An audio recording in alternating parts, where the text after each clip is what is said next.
There's something about when that song comes on, when you start to worship, when you start to lift up His name in praise, that it has a way to sort of recycle your pain in a way that only praise can do, to recycle your pain and actually turn it into purpose.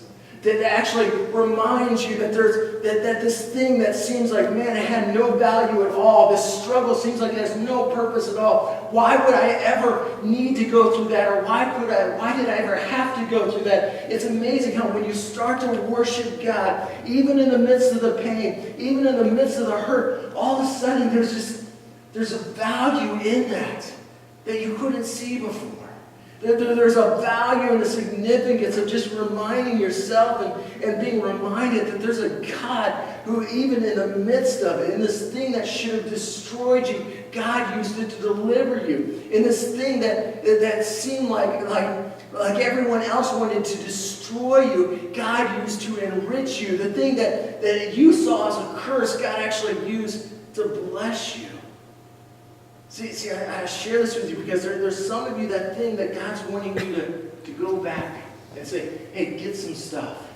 You need to get some stuff from that pain. You need to get some stuff from that divorce. You need to get some stuff from that failed relationship. You need to get some stuff from that failed job. For some of you, what you need to get is you need to get the praise out of it.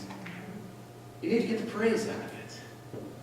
And listen, I get it. It's stuff like, man, you don't understand that. That hurts so much. Hey, how can I give praise for this? How can I worship, and say thank you for this? And listen, I'm not saying that. I'm not saying that you're giving thanks for the hardship. You're giving thanks for the hurt. Like, yeah, bring it on, God. More pain, more suffering, more hurt. That's not what I'm saying. But what I'm saying is that I don't care how deep the hurt. I don't care how deep the wound. If what praise does is it gets our perspective set on the right place.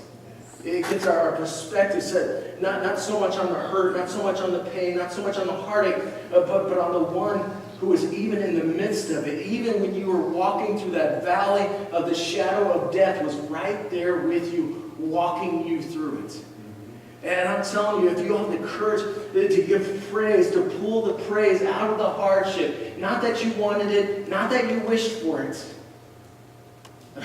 but praise Him in the trust that, listen, even this pain, even this hardship, God can use it. I'm telling you, God is going to start to open up some doors of breakthrough in the next season, this new season, that you could have never even imagined or ever dreamed of on your own. See, there's some stuff some of us need to go back in 2018 and get. Before you just dust it off, before you just bury it.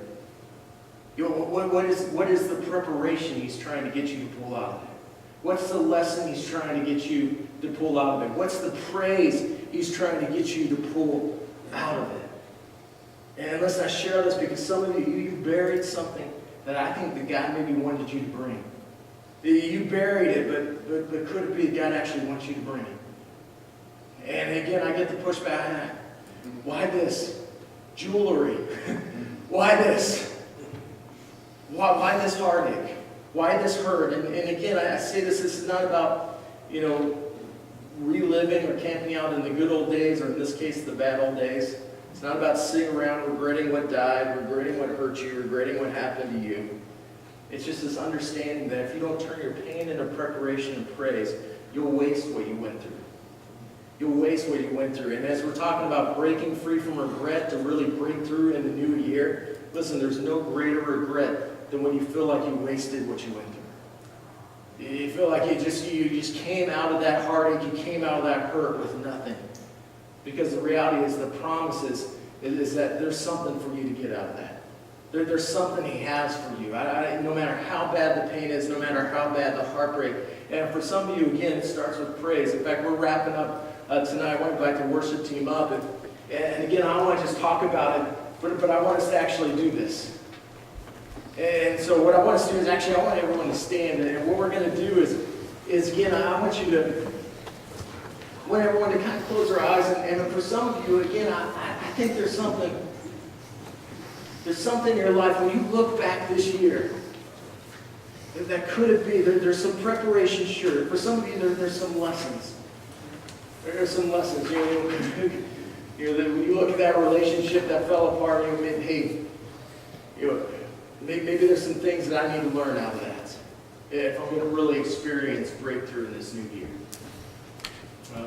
Maybe for some of you, that sense of emptiness, that when you look at a lot of the pain you went through, it's just because of your just disconnect from God.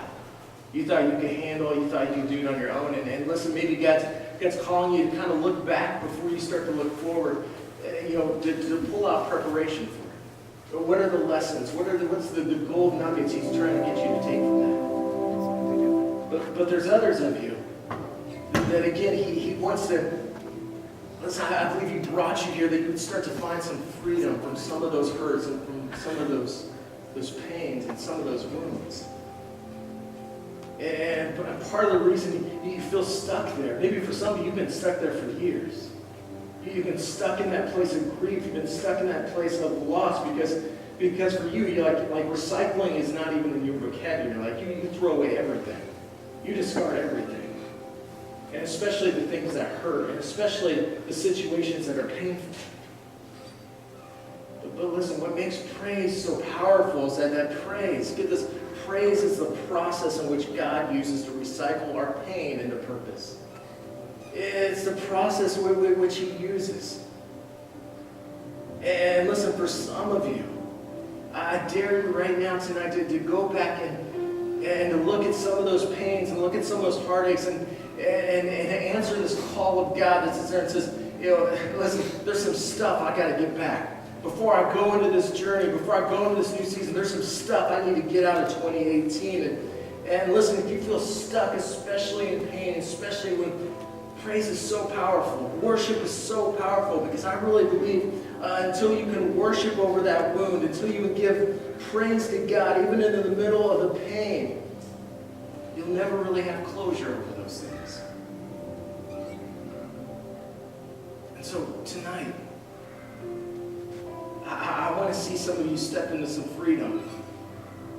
Not after the new year, but before it. And for some of you, it starts right here. What is it? What is it? When you think of that pain, when you think of the clothing, when you think of the jewelry back there, what is it for you? Well, what comes to mind? For some of you, it might be a list, but for our purposes tonight, these just few minutes in front of us, what's that one thing that you're going to answer the call to go back and get some stuff from? Is it that relationship that fell apart? Is it that job that didn't go the way you thought it was going to go? Well, what is it that God's sitting there saying, no, I got some gold there for you. I got some preparation I want you to pull out of it. I got some praise that I want you to pull out of it. Right now, in these moments, whatever it is, again, praise, worship's powerful. Because it's in these moments that He can take that pain, no matter how deep it is, no matter how much it hurts, and He can recycle it. He can bring about value. He can bring about a purpose in it that you never could have even thought was there. Never imagined was there. And so right now, these moments in front of us, just right before we go, I want to challenge you to be able to give praise, even in the midst of the hurt, even in the midst of the struggle. We have the courage to give praise to God tonight. Don't walk into New Year holding on to some regrets that God's sitting there saying, listen, no. Rather than saying stuck there, I want you to pull something out. I got something there for you. I got some hope. I got some freedom. I got some life. If you have the courage to give me praise, even in this moment. In Jesus' name. Amen. Let's worship our God tonight.